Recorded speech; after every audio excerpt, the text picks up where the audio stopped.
Сәлеметсіздер ма? Маңғыстау облысы, Ақтау қаласы, номері 30-шы жалпы білім беретін мектептің биология пәні мұғалімі мен Қожахметова Нұржамал Сериковна. Бүгінгі сабағымның тақырыбы 7-ші сыныптарға арналған жапырақтың құрылысы және қызметі.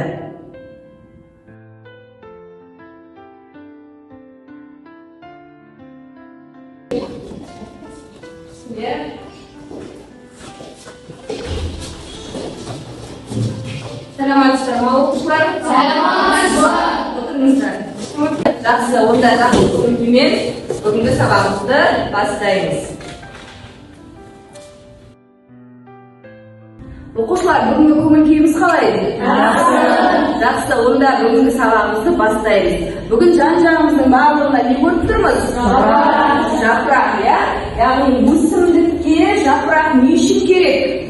Иә, Ауаның паразиттарды сіңіру үшін. өте дұрыс. Тағы да не үшін керек? Иә? Өте жақсы. Және де бізге жапырақтар, өсімдіктер не үшін керек? Ауаның тазаруы үшін. Ауаның тазаруы үшін. Яғни өсімдіктердегі жапырақтың қызметтің құрылысымен біз бүгінгі сабақта танысамыз. Яғни бүгінгі сабағымыздың тақырыбы оқушылар жапырақтың құрылысы және де қызметі. Яғни бүгін біз сіздермен жапырақтың ішкі құрылысы және де леп тесіктердің құрылысымен танысамыз. Яғни бүгінгі сабақтың мақсаты жапырақтың ішкі құрылысымен танысу, одан кейін жапырақ құрылымдарының қызметін анықтау. Енді оқушылар, біз жапырақтың құрылысымен жақсырақ танысу үшін қазір бейне сабақты қарайық.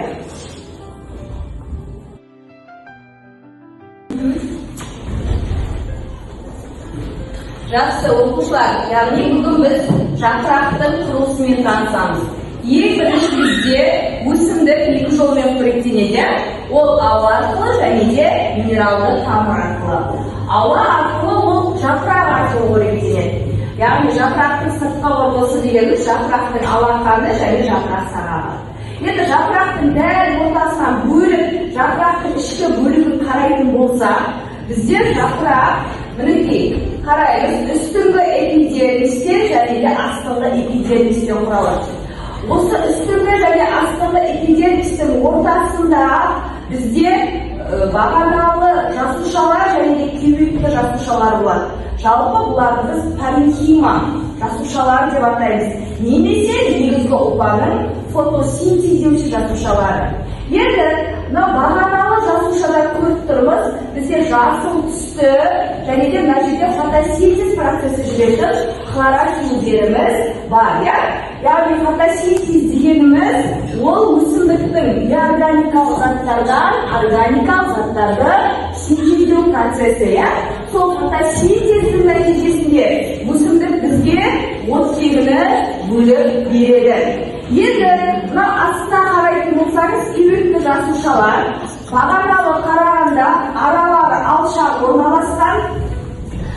Сондықтан да бізде жапырақтың астыңғы бөлігі ашық жасыл түсті болып келеді.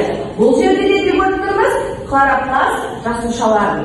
Енді мінекей мынау жарты ай тәрізді жасушаларды көріп тұрмыз ғой. Бұл бізде жапырақтың тыныс алатын леп тесіктері, саңылаулары. Яғни мінекей мына жапырақ жабылғанда өсімдікке жапыраққа ешқандай оттегі көміршіл газы су деген секілді шықпайды, сіңбейді. Ал ол ашылғанда жапыраққа барлық заттар су әсіресе оттегі көміршіл газы осы леп тесік арқылы сыртқа шығады. Енді жапырақтың жүйкесі бар. Жапыраққа әрі кеуектік, әрі өткізгіштік қасиет береді. Мынау жапырақтың жүйкесінің ішінде өткізгіш бізде ұлпалар флоема және ксилема бар. Флоема арқылы органикалық заттар тасымалданады, ксилема арқылы су тасымалданады. Енді оқушылар, бізде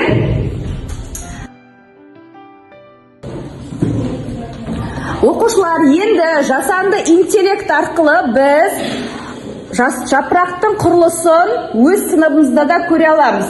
Мінекей барлығымыз жасанды интеллект Арлопа бағдарламасын ашып, біздің жапырақтың құрылысымен танысамыз. Бірмен тұрған не оқушылар бізде? Үстіңгі эпидермис. Оның астында екімен тұрған бағаналы жасушалар, иә?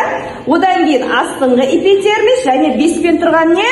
Леп-тесік. Жапырақ леп-тесік арқылы не істейді? Тыныс алады, суды буландырады. Және де төртпен тұрған өткізгіш шоқтар. Жақсылап жапырақтың құрылысымен Арлопа бағдарламасы арқылы танысамыз 3D форматта және келесі практикалық сабағымызды бастаймыз.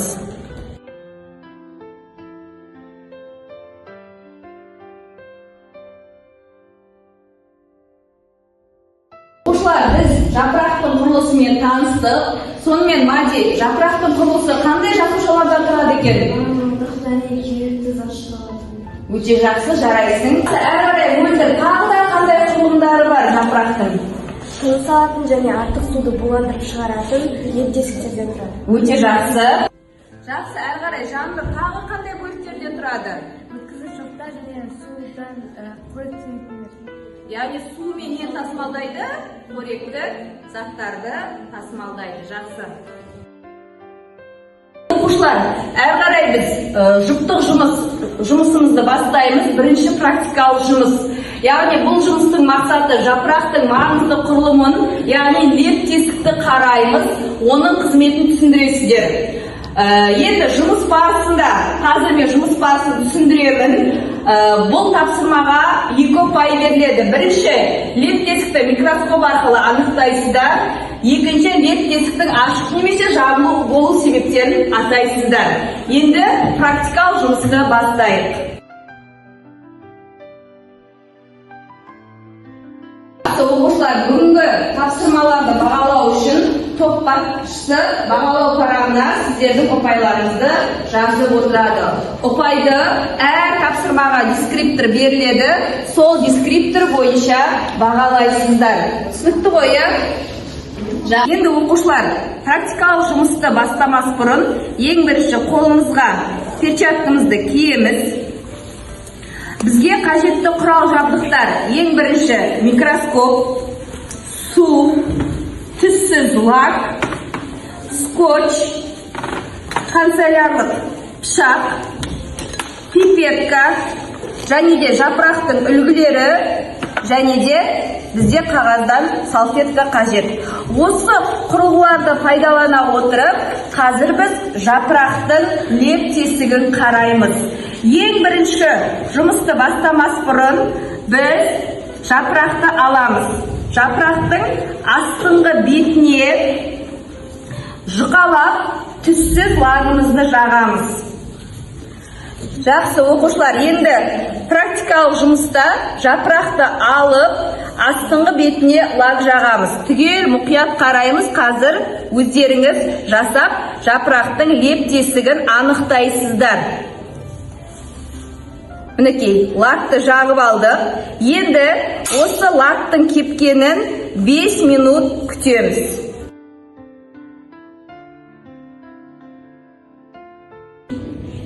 Енді оқушылар 5 минут өтті. Жапырағымыздағы лак кепті. Енді осы лак кепкен жерге скотчымызды жапсырамыз. Кел, жапсыра ғой. Аша ғой скотчыңды. Жақыма. Иә.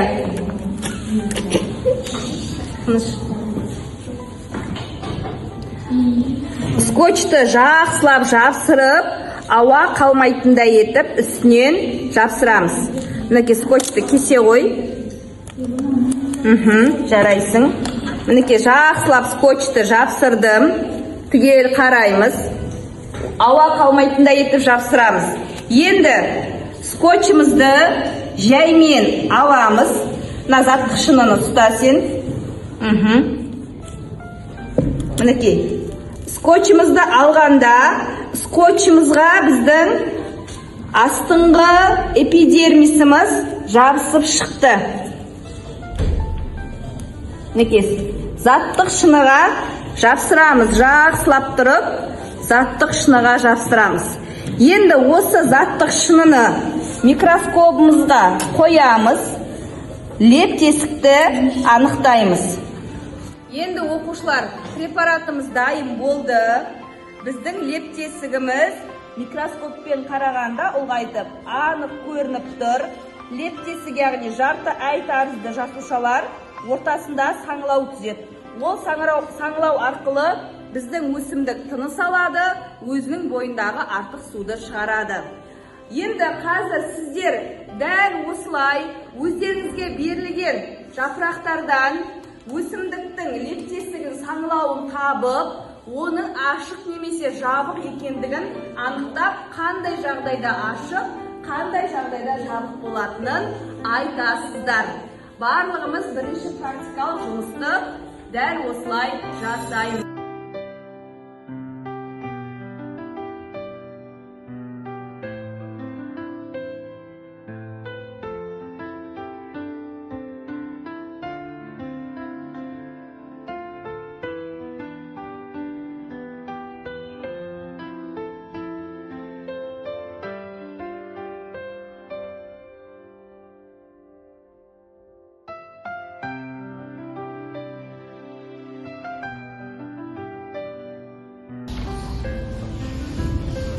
Ол жапырақтардың леп тесіктері жабық және кішкене ғана ашыңқырап тұр. Бұның себебі бұл жапыраққа су жетпегеннен және ауа температурасына байланысты леп тесіктері бітеуде.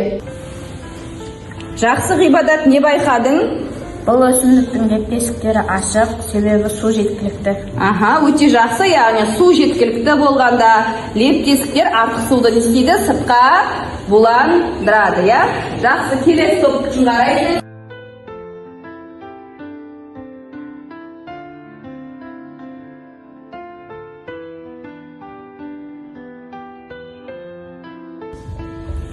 Бұл өсімдіктің леп тесіктері ашық, себебі бұл өсімдікте су жеткілікті.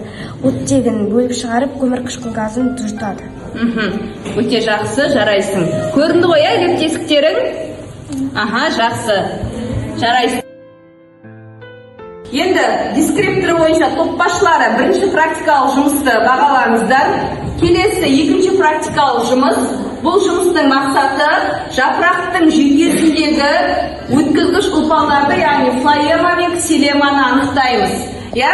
Дескриптор: өткізгіш ұлпаларды микроскоп арқылы қарайсыздар, өткізгіш ұлпалардың маңызын түсіндіресіздер. Практикалық жұмысыңызға да микроскоп, пипетка, қағаз салфетка және де өсімдік жапырағы, канцелярлық пышақ және де жабын әйнегі және де заттық шыны қажет, және су. Енді ең бірінші өсімдіктің жапырақ жүйкесін жұқалап, абайлап кесіп аламыз.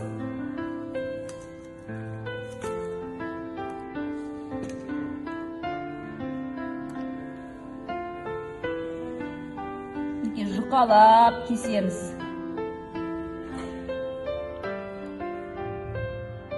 Себебі жапырақ жүйкесінде бізде не бар? Өткізгіш ұлпалар бар. Өте дұрыс айтасыздар. Енді алып алған өсімдігімізді заттық шыныға орналастырамыз.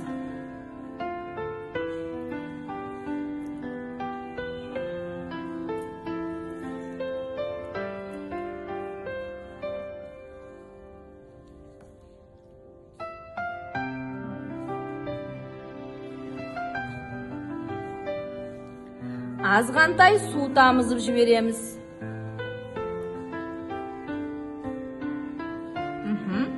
Енді артық суды тартып аламыз.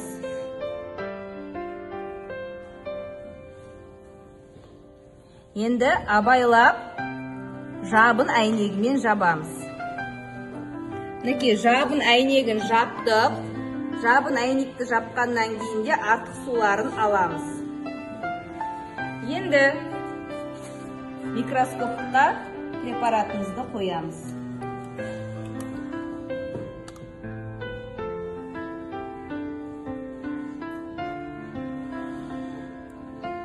Жаймен көтеріп қараймыз. Біздің флоема және ксилемамыз анық көрініп тұр. анау қоңыр тұр ғой, үлкен сол флоема. Ана оның ортасындағы ма түтіктер ксилема ғой.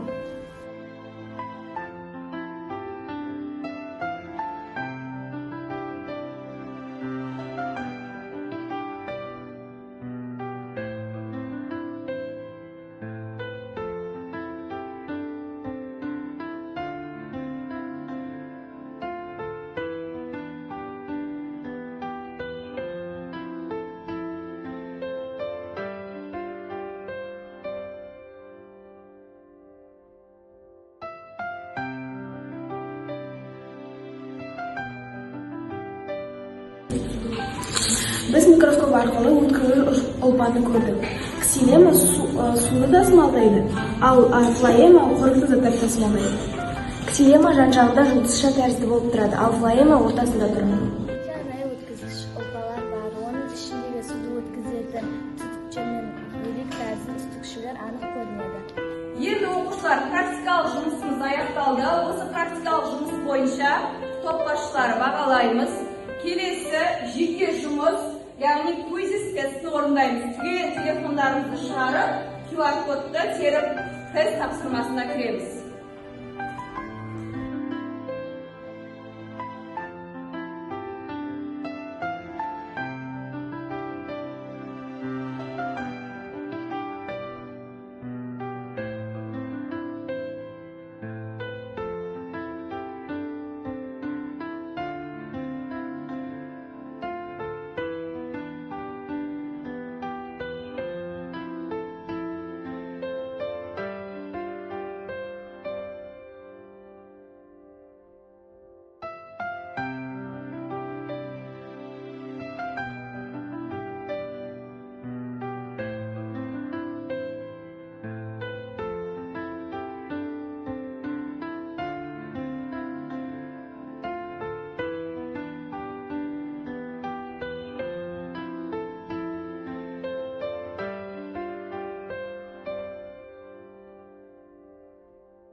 Оқушылар квиз тесті аяқталды. Бірінші орын Алына, екінші орын Дара, үшінші орын Асия Кемелбай жақсы.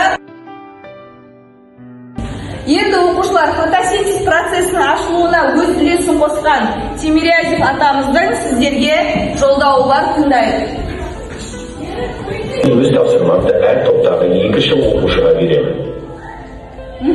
Яғни өзінің жеке тапсырмасын екінші топтағы оқушыларға береді.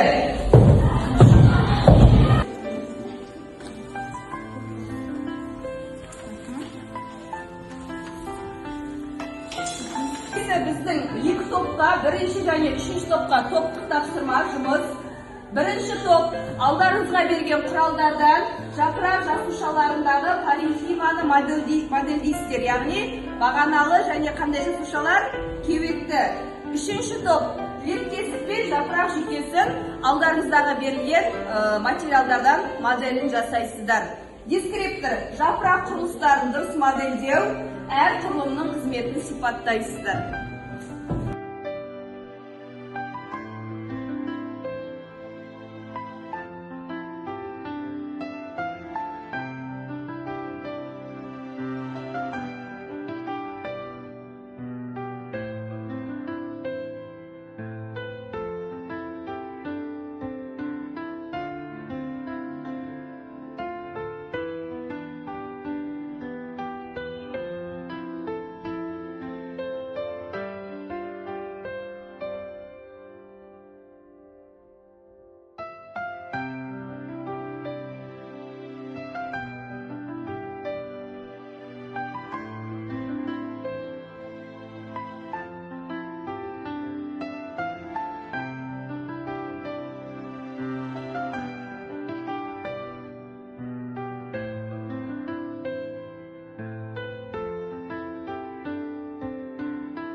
Я Аруна сіздерге берілген тапсырма лептесік және жапырақ жүйкесін модельдеу.